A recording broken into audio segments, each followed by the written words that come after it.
So the craziest echo farming app for Wuthering Waves has just dropped. Just let it speak for itself. Look at my position on the map. It's updating in real time. Even the echoes I've selected are moving in real time. You can see the obelisk is coming towards me. And when I get rid of it, even...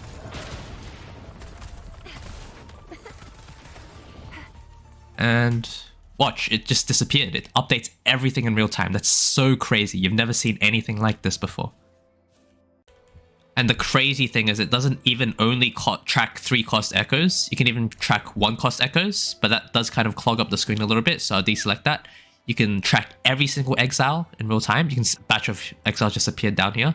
Treasures like Sonnen's caskets, chests, all those things, and collectibles like your ore and your flowers. Let's say I'm only looking for Scarlet Thorn, so I'll deselect everything again, and I just go to the Scarlet Thorn I'm looking at. And it seems to have Scarlet Thorn right in front of me, right here. Yep. And the real-time tracking is absolutely insane. I know I've said already, but like it's so crazy how you can do something like this with just an overlay. But there are a few downsides to using the app that I will explain now. So the first one is that it has ads, as you may have noticed.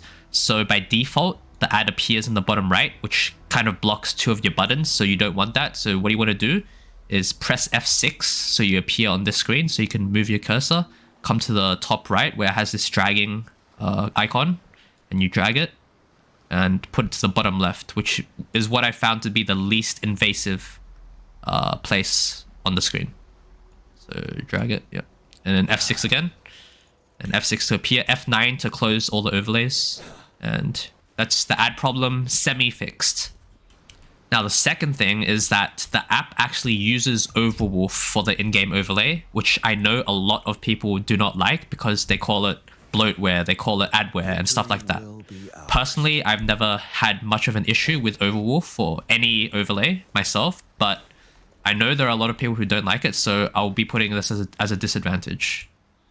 The third thing is that it doesn't actually give you any routes for the echoes, so it only shows everything that's in a close proximity. So you won't be able to see any echoes a bit further than your current position. So that means you actually have to use an external app like Chi-Chi's Notebook or a website and an interactive map on your browser to actually plan your routes. For routes, I've already made a video on Chi-Chi's Notebook and how to use it, so if you want to check that out, then go ahead. But if you want to use your browser and an interactive map, then you want to go to a site like wuthering.gg, go to the echo section. Let's say you want to farm fusion echoes. So you want to go elite, 3 costs, fusion. So you want Violet Herons, the Geohide, and the Havoc Dreadmane. So you remember that? Go to any interactive map and select those ones on the map. Then you want to see where everything is very dense. So I can immediately tell that the bottom right is extremely dense, so I'll go there. And basically you want to go back in game, and that's where you want to start your route. And you could even only select the ones that you want here as well. So you want to deselect everything first, only the ones that you want. So the Geohide, the Havoc Dreadmane, and the Violet Feathered Heron. So only those 3 will show on the map. And you simply follow the map afterwards. It's morphin' time.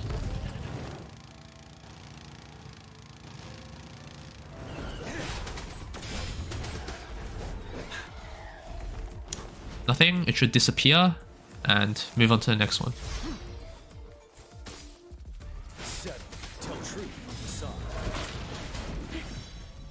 Dropped, simply follow the minimap and go to the next one.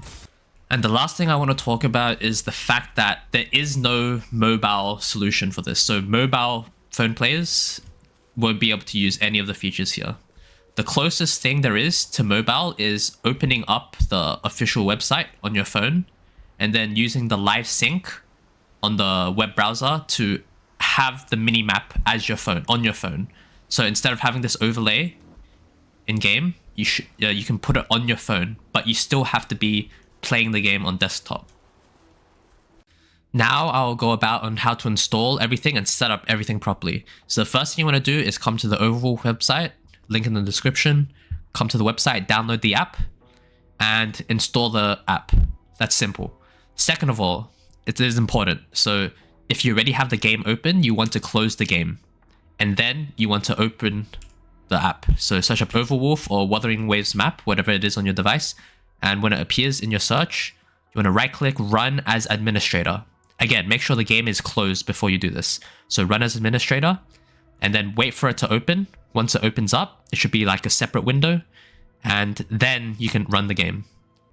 So the first time you run the app, it should be in second screen mode by default and it should be in live mode by default. So it should already be tracking your real-time location. So the second screen mode is meant for if you have another monitor, you drag it to your other monitor and view the map on that monitor. If you want the overlay, you deselect the second screen mode and by default, it should appear somewhere on the left. And the ad would be on the bottom right by default, but I've already moved it. So I've already told you how to move it to the bottom left, which is the least intrusive area. If you want to resize the map, all you have to do is click on it on the resize button on the very top right. And these blue things should appear and you can resize it as you wish. Rectangle, square, whatever you want. I prefer square. And you can also zoom in and zoom out depending on how much zoom you want. So how much of the map you want to see. So with that done, you're basically completely done with the setup. So now I'll give you a few tips on how I think you should be using the overlay. So you should always be focusing on the map when you're running to the next echo. You shouldn't be looking at your character. So make sure you're on the minimap, you're walking in the right direction until you're almost on top of the next echo. And then you start focusing on your character in the middle of the screen to fight.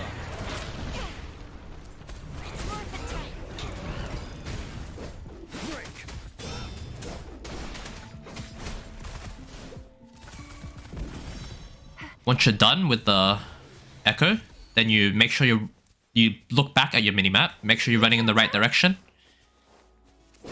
and rinse and repeat. Wait until you're almost on top of your next echo, then you start focusing on your character again. Rinse and repeat. Next closest one. Make sure you're running in the right direction on the minimap. You can look back and forth between the middle of the screen and the minimap to make sure you don't like run into mountains and stuff like that. We're close to the echo on the screen. We swap back focus to the middle of the screen, rinse and repeat.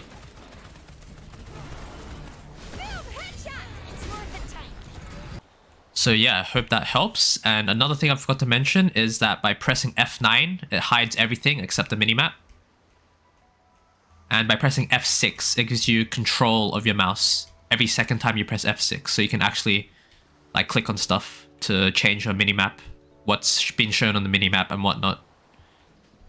And another final tip for farming the echoes a bit faster is using Inferno Riders for mobility.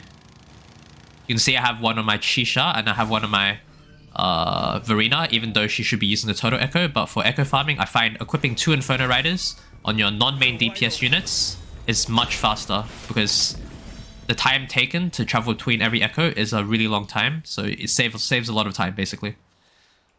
That's going to be all from me today, and I'll see you in the next one.